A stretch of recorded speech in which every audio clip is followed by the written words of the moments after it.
Hi, boys and girls. It's time for this week's story. Our story today is called Dark Treasure. We know Carl, he really liked mines, especially gold mines, old mines. They were all very exciting to him, and he almost couldn't resist them. Well, this summer, he was down in California in the Mother Lode country where there were lots of gold mines from the years from 1840 to into the 1900s. There was gold being found in that whole area. Well, he was there selling books. He sold Bible story books. And he enjoyed doing it. This was his way of earning money to go to the private school, the Christian school.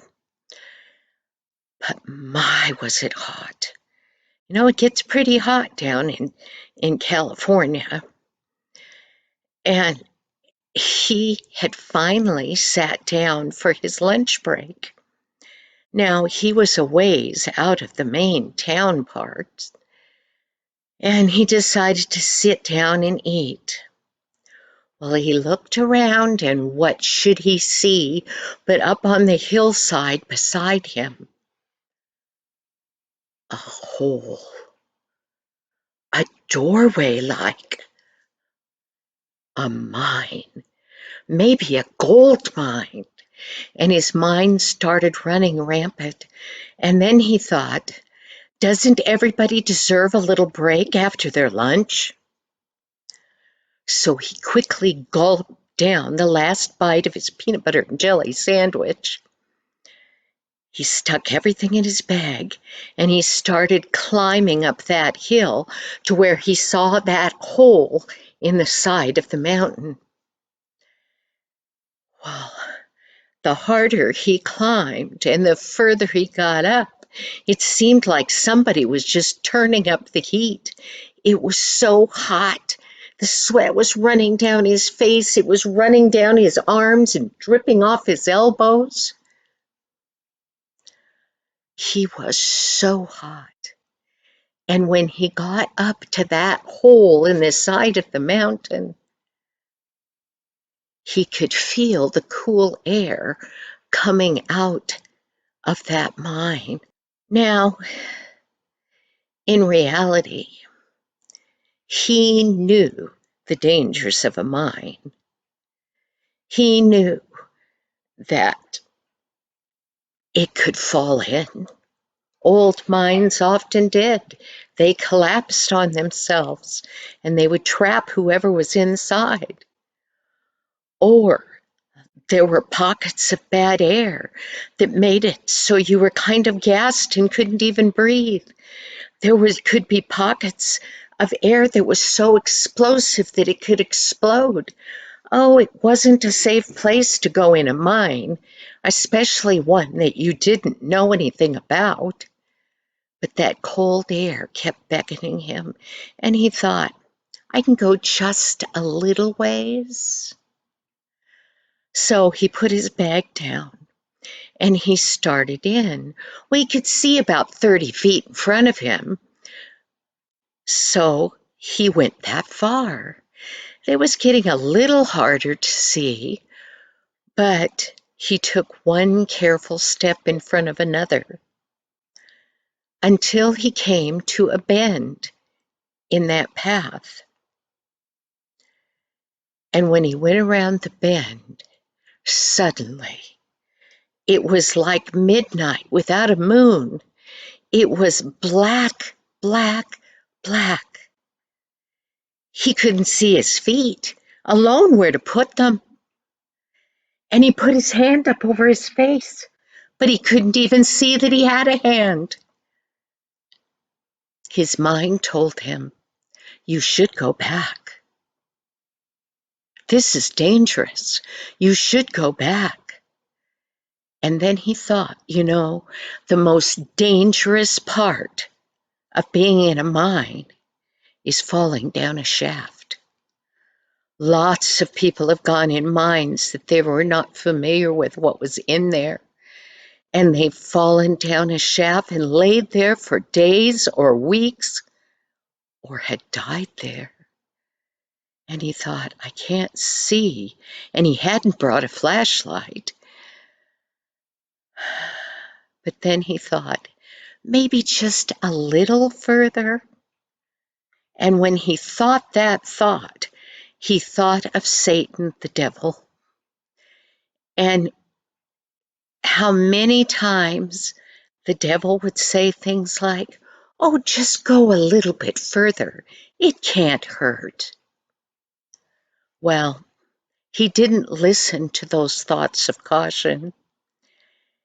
And he would reach down and pick up a rock, and he would throw it in front of him.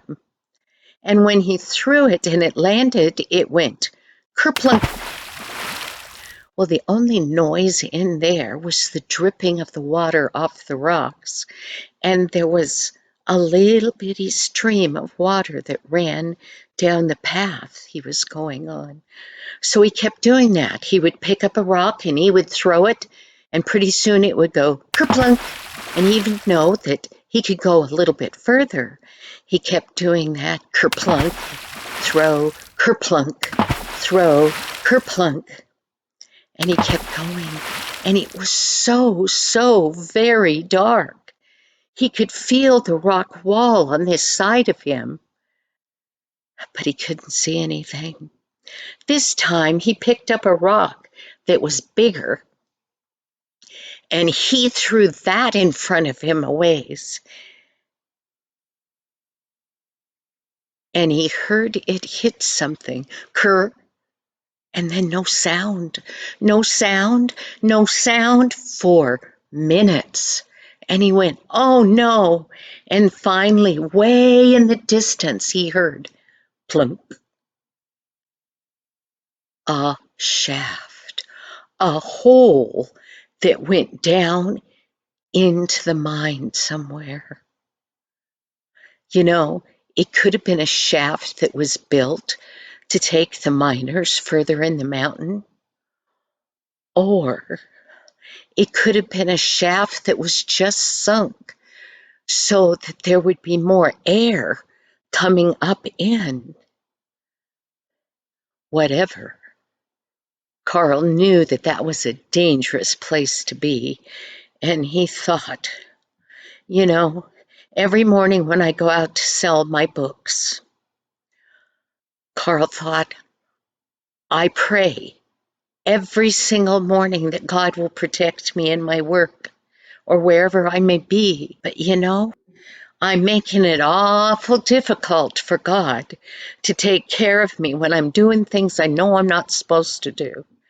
So he turned around, which was a good thing. When you see danger or the devil tells you, just do it a little more, it won't matter. You need to run away from the devil as fast as you can. Well, it was still dark. He could not run in there, but he carefully scooted his way along that rock wall. Well, he got a little ways further down, and it was really cool in there now. It was probably in its 50s. And he reached up behind him on that wall, and his hand bumped into something hard and metal and square. Oh, you know what Carl's mind started telling him? Is it a treasure chest? Is it full of gold coins? Is it full of jewels that somebody tried to hide? Is it full of just gold nuggets from this mine? Or maybe it's the strong box from one of the the stagecoaches from years gone by. Oh my, now he was excited, and he turned himself around and he pulled that box down. And was it ever heavy? Oh, now he really was trying to make himself go faster. He couldn't wait to see what was in that box.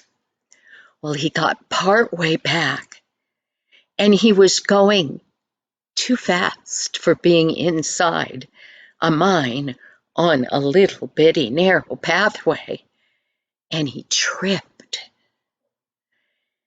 and he almost dropped that box. Phew. But he stood up and he went on.